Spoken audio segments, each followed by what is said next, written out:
Let's now move on to topic 7.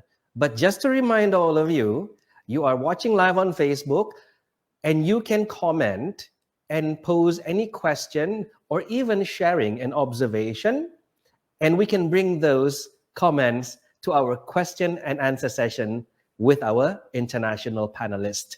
So topic number 7 is about the sacred mountain in the Philippines. Joining us now to tell us a little bit about Mount Apo is Mr. Julius Relly Panner. He is the unit head of investment promotion, tourism office, consultant on bird watching and bird conservation program in the Philippines. Mr. Julius joins us on a pre-recorded video presentation. Good day, warm greetings coming here from the Republic of the Philippines. I am Julius Paner and I would like to share to you several information about our sacred mountain here in Mindanao. We call it Mount Apo. The Mount Apo Natural Park has a total land area of about 64,000 hectares and is located in south-central Mindanao, spanning the provinces of North Cotabato in Region 12 and Davao del Sur and Davao City in Region 11. With a height of 10,311 feet above sea level, it is the highest mountain in the country and one of the most popular nature-based tourist attractions in the Philippines. Mount Apo was declared a protected area under the Republic Act No. 9237, otherwise known as the Mount Apo Act of 2003. Mount Apo has great economic significance in the two regions, providing various ecosystem services such as water for domestic use and irrigation, and a source of renewable energy. It is included in the United Nations list of national parks and equivalent reserves and acknowledged as an ASEAN heritage site. A key biodiversity area, it is home to over 272 bird species and 111 of which are actually endemic in the Philippines. Mount Apo also houses one of the world's largest eagles, the critically endangered Philippine eagle. The entire portion of Mount Apo Natural Park is a dwelling place of three indigenous cultural communities, namely the Bagobo-Clata, the Manobo, and the Bagobo-Tagabawa. They consider Mount Apo a sacred mountain and the burial ground of their Apo Sandawa, their great forefather. The unique culture of the Bagobo, which can be seen mostly in Davao region, is what makes Mount Apo significant, because over the years the tribe has existed and survived, and their struggles, challenges, and victories have been fought with Mount Apo as the host venue. Hence, this mountain is special to the indigenous peoples. In terms of the preservation of the culture of the community living around Mount Apo, the Indigenous Peoples' Rights Acts through the Republic Act 8371 is the major mechanism of the Philippine government to preserve the culture of the people within the mountains. This is being strengthened by creating the National Commission for Indigenous Peoples as a responsible office implementing the Indigenous Peoples' Rights Act.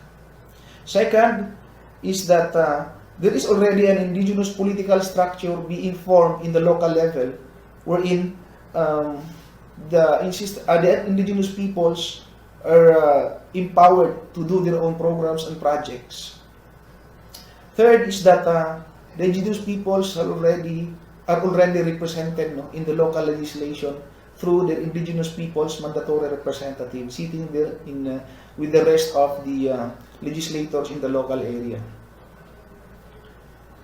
Fourth, there is an existing ancestral domain sustainable and development and protection plan of the tribe in Mount Apo, and somehow this is a very important document that is being laid down, and the programs, projects, and activities are being integrated into the plan that somehow is instrumental in empowering them and sustainably managing their ancestral domain. There is also a strong support coming from another office in the national government. We call it National Commission for Culture and the Arts through its School of Living Tradition. This is a mechanism wherein the tribal masters or the cultural masters in the area will teach, will transfer the technology, local technology, skills, and knowledge to the younger generation so that the tradition and culture of the IPs will be carried over and will not die. And lastly, one of the good things that we have considered for preservation of culture of the Bagobo-Tagabawa here in Mount Apo is community-based ecotourism. We have been very successful in implementing this kind of program because the community itself is the one doing the tourism activity, not the local government, not the national agencies, not the private sector.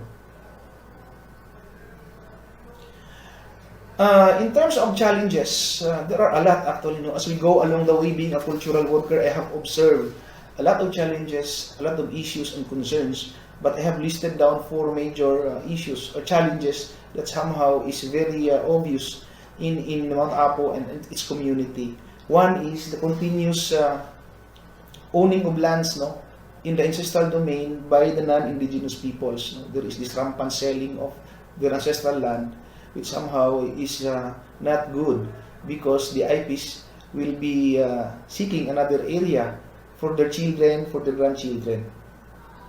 Second issue or challenge is that the new generation of indigenous peoples are no longer valuing the culture. They are being exposed to study in the lowlands, and then when they came back to the mountains, they are no longer appreciative of their own culture. Third is there is an overlapping of laws governing Mount Apo. One is the Protected Area Law. Second is the Mount Apo Law. Third is the Indigenous Peoples' Rights Act. And fourth is the Local Government Code. These are 4 major laws that somehow gain different interpretation and misconceptions, which I think is not good. And the last issue or challenge that is very evident also as I go on with visiting the place is the continuous loss, although gradual loss of biodiversity. So what will be the short-term plan of the government and all stakeholders to address these challenges? One is to really review and revisit and in a way amend the method of giving tenure instrument to the non-indigenous peoples who want to own a land or a piece of land within an ancestral domain.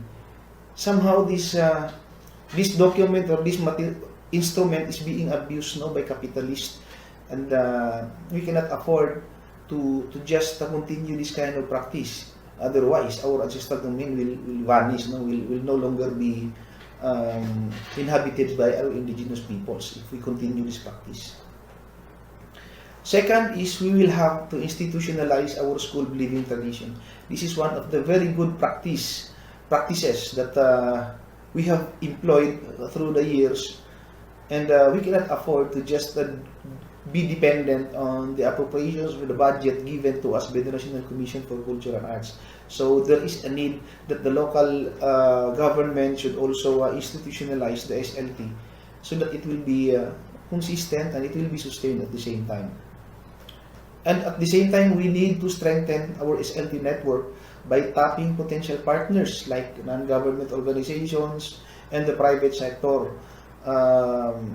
There are a lot of companies or multinational companies erecting their businesses in the perimeter of the ancestral domain, and it can be a good source of appropriation, considering that there is this so-called corporate social responsibility of these companies, which can be a good source also of funds.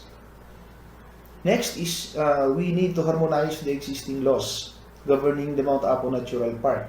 The last thing that I'd like to suggest, or maybe good thing to be undertaken in 2 to 3 years time, is to really have to implement, to empower them to really implement their ancestral domain sustainable development and protection plan. All projects, all activities, and all programs are already being laid out here.